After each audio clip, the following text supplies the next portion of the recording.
about the usage and importance of lateral cephalometric radiograph, and to visualize the contribution of skeletal and dental relationships to the malocclusion in this way, not to generate a table of numbers that are estimators of relationships. There are 5 types of cephalometric analysis. First is Downs analysis, Steiner's analysis, Reed analysis, Witt's analysis, and Ricketts analysis.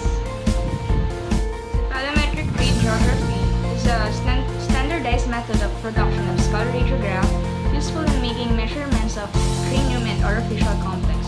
The radiograph thus obtained is called cephalogram. There are several uses for cephalogram. First is orthodontic diagnosis, then classification of the skeletal and dental abnormalities or anomalies, establishing facial type, treatment planning, and predicting the growth-related changes and changes associated with surgical treatment. And lastly, it is a valuable aid in research work involving the craniofacial region. Let's talk about Downs analysis. So Down divided his analysis into 2 components. The skeletal component helped in defining the underlying facial type, and the dental component is used to establish if the dentition is placed normally in relation to the underlying bony structure. Down is also the one who subdivided or classified the face into 4 basic types. So first is the retrognatic, is a regressive or retruded lower jaw. Mesognatic is an ideal or average position of the lower jaw. Prognatic is a protrusive lower jaw, and the true prognatism, which is a pronounced protrusion of the lower face. Let's proceed with the skeletal parameters. So, the first one is the facial angle. The mean reading for this angle is 87.8 degrees plus or minus 3.6 degrees. With a range of 82 degrees to 95 degrees, a prominent chin increases this angle, whereas a smaller than average angular reading suggests that artrusive or retropositioned chin. So, the second is the angle of convexity. This angle is read in plus or minus degrees starting from 0. So, if the line Pogonian point A is extended and located anterior to the NA line, the angle is read as positive. A positive angle suggests prominence of the maxillary denture base relative to the mandible. To continue with Down analysis, the third one is AB plane angle. The AB plane is a measure of the relation of the anterior limit of the apical bases to each jaw relative to the facial line. Generally, point B is positioned behind point A, thus this angle is usually negative in value, except in class 3 malocclusion or class 1 occlusion with prominence of the mandible.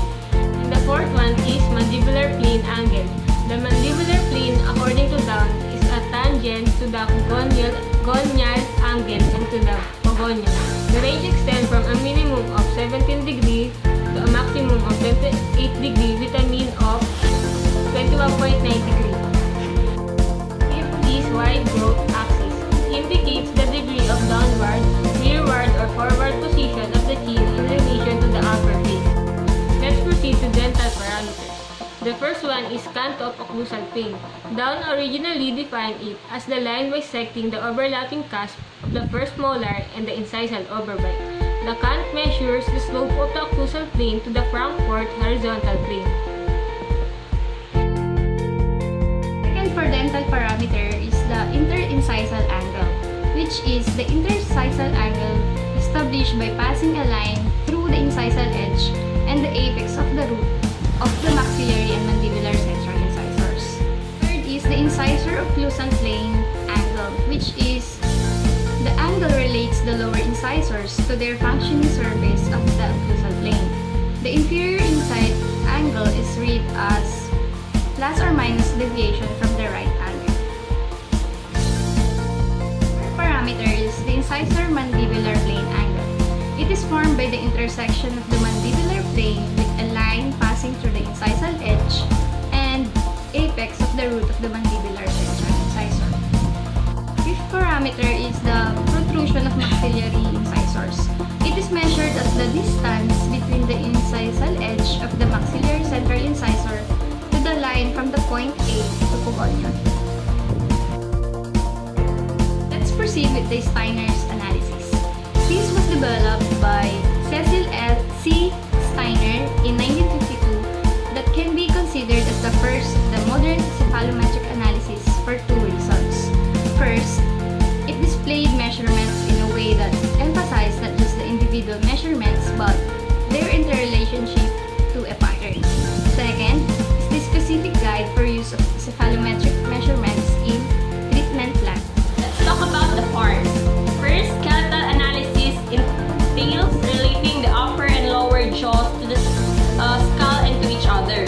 Second, the dental analysis entails relating the upper and the lower incisor teeth to their respective jaws and to each other. And third, the soft tissue analysis provides a means of assessing the balance and